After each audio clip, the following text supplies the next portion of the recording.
Good morning. I don't think anybody's here yet just because I changed it, but just in case, because I changed it to 6:15. I mean 6:25. Man, I'm not even awake. I thought I'd be here a little bit early, but I'm gonna grab my coffee and then I'll be right back. In the meantime, you can look at the sign, okay? All right. Second.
Okay. Now, good morning. Happy Easter. We're not going to start yet. We've got a little bit of time. So if you happen to be here and you're seeing this is just the waiting period, but you can come up here, Ember. Come here. Yeah, you can see Ember. You can see Ember lick my face. Can you see? Can you say hi to the camera? So you can say hi to Ember.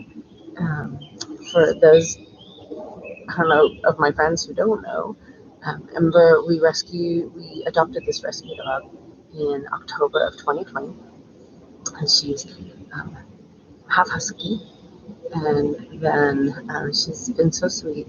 And then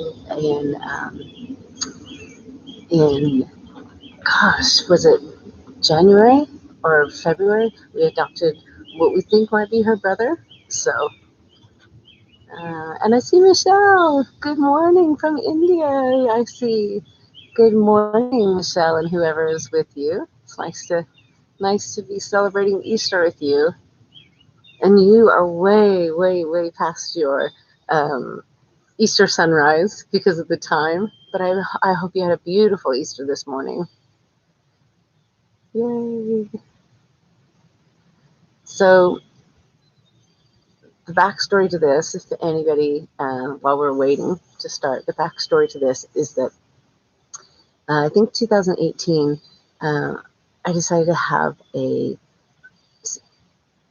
Easter celebration at sunrise on our deck. And so I invited friends and family, of course, that was here, and coworkers, and just any local friends, whatever, and some neighbors. And so we had just a little gathering. We had a neighbor and friends and family, and it was just, to me, it was really sweet to be able to celebrate together at the crack of dawn, and and be together on Easter out in the cold, which it is cold right now. But I have my coffee, so we're doing good. um, but celebrating together, and it was just really lovely having them there.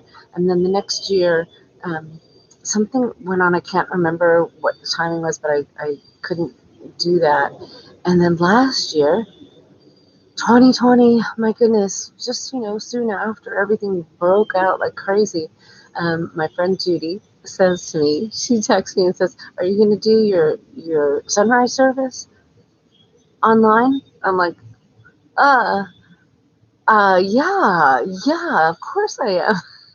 And then I had to figure out within a day and a half how to live stream that from Facebook, whatever. But anyway, so God really helped me there. But I'm really glad you're here. And I see Tom Pag. He is risen indeed, Tom. He is risen indeed. Nice to have you join us. And it might be uh, Tom and Kay. So, and Lisa Evans, he is risen indeed. It's nice to have you here. So it's great. But thank you for joining us. We've got a few more minutes before we start. It's already late. This is See, I could have left it at 6:15. Goodness, time is tricky. Light is tricky. I practiced this or was setting it up the other morning at 6:15 to just see what the light was going to be like, and at 6:15 it was so dark that it looked like one of those teenagers in the woods being scared out of their wits movies. So I didn't do anything for me. But I've got my sign. I don't have my flamingo this year because I have the dog, and I think the dog is like a flamingo but better. And but she's at my feet right now, just laying there. She's not helping me at all. She's not talking. She's not handing out pamphlets. I'm kidding. You gonna join us? You're out of focus, but the sign is in focus. Oh, okay. Bob says I'm out of focus, but the sign is in focus. So I'm on. Hold on.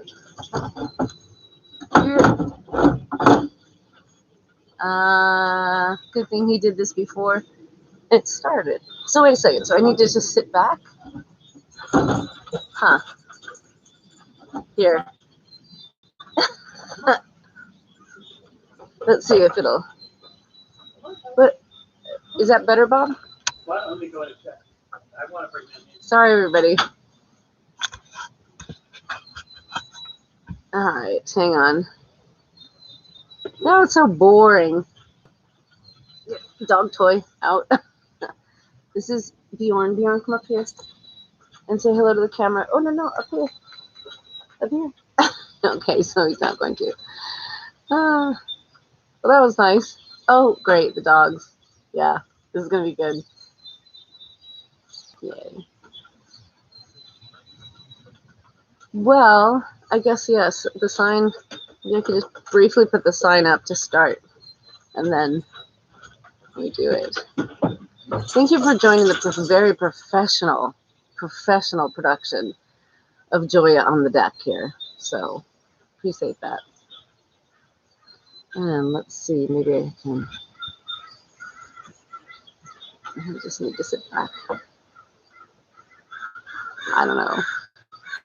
I'm not sure whether it's in focus or not now. Okay, yes, the dogs are definitely better than the flamingos, but the dogs move around. The flamingo never moved around, so we'll see. All right, 1 minute. Easter. It is already super light. Yay.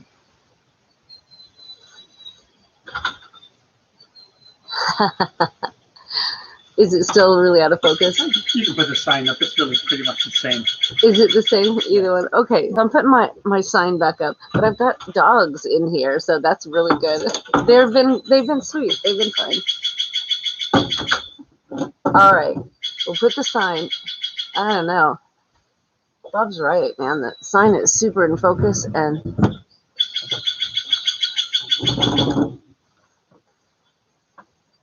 I don't know. You guys are being very patient. All right, 6:25. Welcome and happy Easter. He is risen. And everybody's going, he's risen indeed. It's true. This is great. Yesterday was actually my birthday. Woo! And I had a really great day.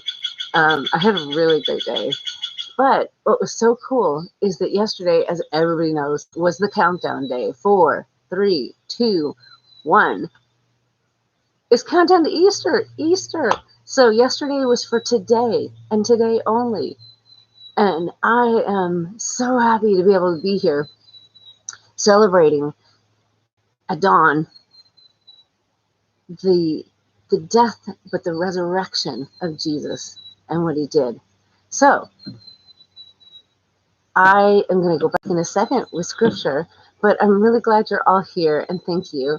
And you've been doing great leaving the little chats and stuff.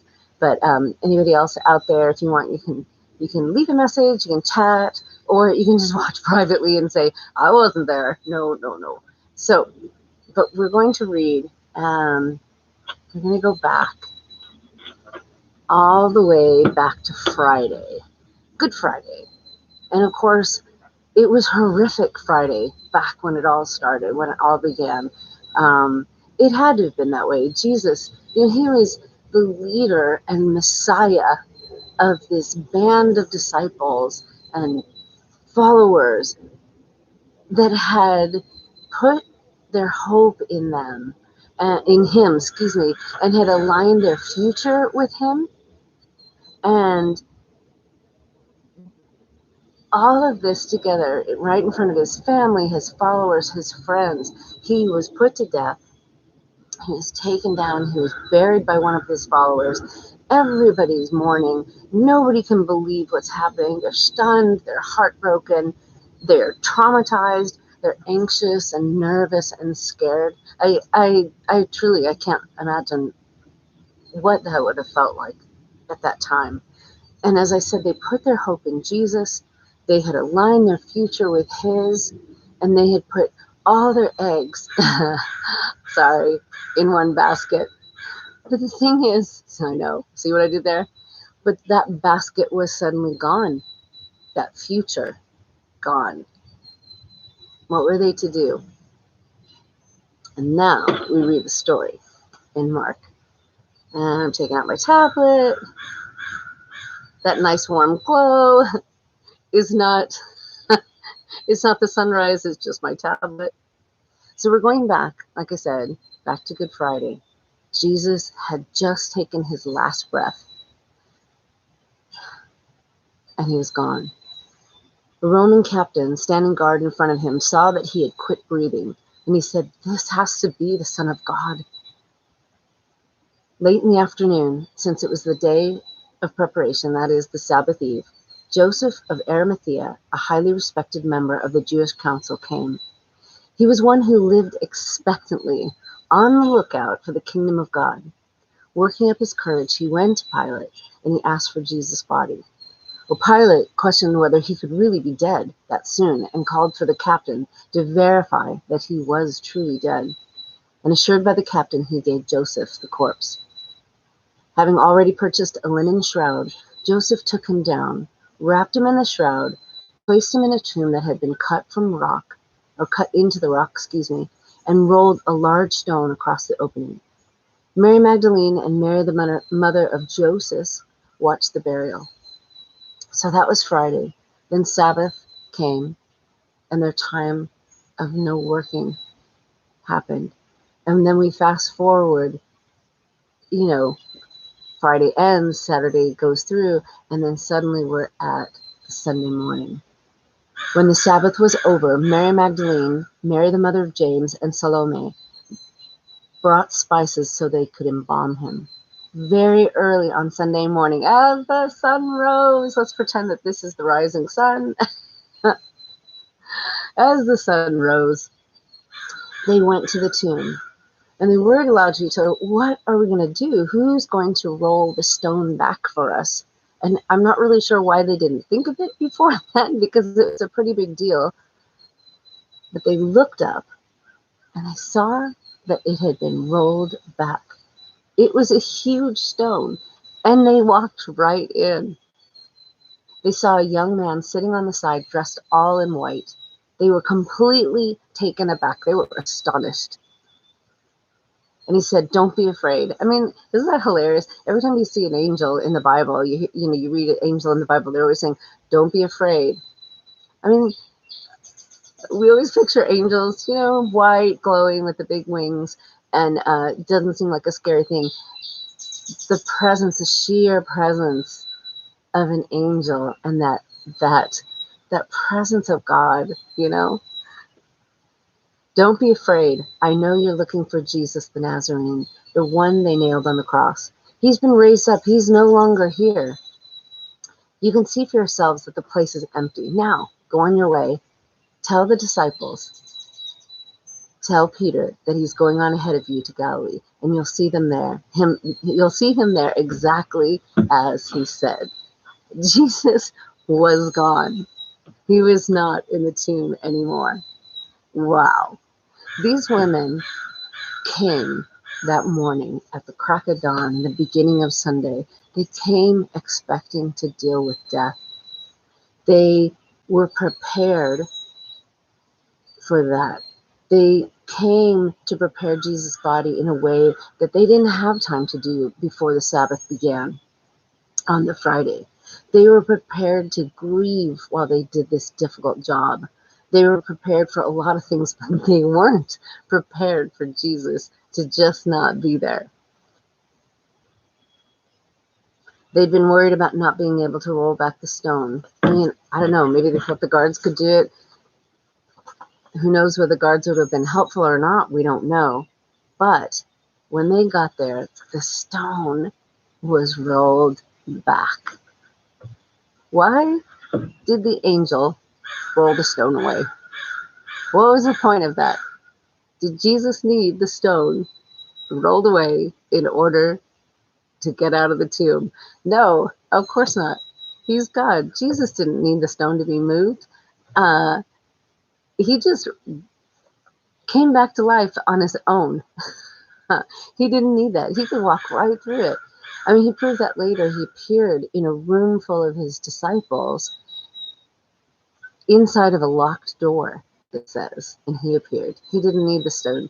Why would God need a doorway, right? The stone was rolled away for the women's sake.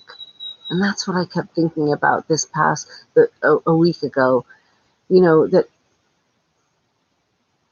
it was only for their sake. The angel could have left the stone there, could have been outside and said, hey, Jesus isn't inside anymore. No, he's not there. He's not dead. He's alive. And why would they believe him? I mean, they had this great big stone blocking their vision, keeping them from experiencing, they would have had, keeping them from experiencing the joy of knowing that Jesus was alive.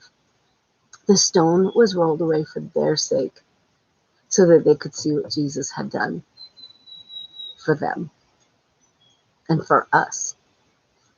And that stone was rolled away for our sake as well, so that we today can see what Jesus has done for us. And that's such a cool thing. And I got to thinking about stones, that we also have stones that block our vision of what Jesus has done for us and what Jesus is doing for us right now. They keep us from experiencing the joy and peace of what Jesus is able to do as well as what he's done. And what he did was break the cycle of death, and he broke the cycle of sin and destruction by breaking the bonds of death and giving us life. And that's why we celebrate Easter. That's why we celebrate year after year after year. He is risen. He is risen indeed. He broke the bonds of sin and death for us. And that is such a cool thing. So stones that get in our way are different for everybody. Everybody has their own stones of pain or trauma or anger or unforgiveness, stones of sin, stones of willful, what's the word? Like, I guess unbelief or just not wanting to know. We each, and I guess it's important that we each ask ourselves, what's my stone? What's getting in the way of me right now hearing Jesus' voice, hearing what God has for me, hearing and seeing what God has done for me and what he has in store for my future, and how my future aligned with his, what it could be. I don't know. I can think of a ton of stones. And daily, even after all these years of following Jesus, being aligned with him, I still have stones. I still have stones that roll in the way, and yet I have to step out from around them or ask God to move them, and to continually keep my sight on Jesus and keep it on what he's doing. So, asking yourself, what's my stone? Just because the stone is there doesn't mean it can't be rolled away. Those women were very, very anxious and worried that what are they going to do? They're going to go to the tomb for nothing because the stone will be there and they won't be able to do a thing. That's how a lot of people feel. This stone is here and I can't move it. This stone is in the way and it's too big for me. Easter. The stone was rolled away. So today, Easter is a great, great time to talk to God about the stones in our life and the stones that are between us and Him and how He can roll away that stone and give you the ability to trust Him and to look to Him and to enjoy and celebrate a life with Him and have peace with Him, because that's really what it's all about, is being at peace with God. Because when you're at peace with God, you're at peace with yourself, and that then spills over into peace with others and peace with the people around you and farther away from you as well. So it's not very Eastery, and my voice is very rough, but I'm going to sing a tiny little song. As I tend to do, I have no idea why I do this on these things. I'm not a singer, but I'm going to sing a little song. I do, if you would, this Easter, just believe, ask God to move that stone from between you and Him and get that going. God won't disappoint. He doesn't disappoint us. I've proved that over and over in my life. But there's an old chorus, and it says, as the deer pants for the water, so my soul longs after you. You alone are my heart's desire, and I long to worship you.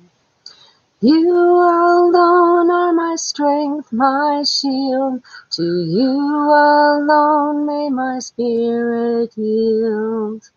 You alone are my heart's desire, and I long to worship you. That's it. Our desire is to worship God. We were made to worship God. We are made to long for Him. And it's there all the time. But as I said so often, there's a lot of things that are between us and Jesus, between us and peace with God. And they don't have to stay.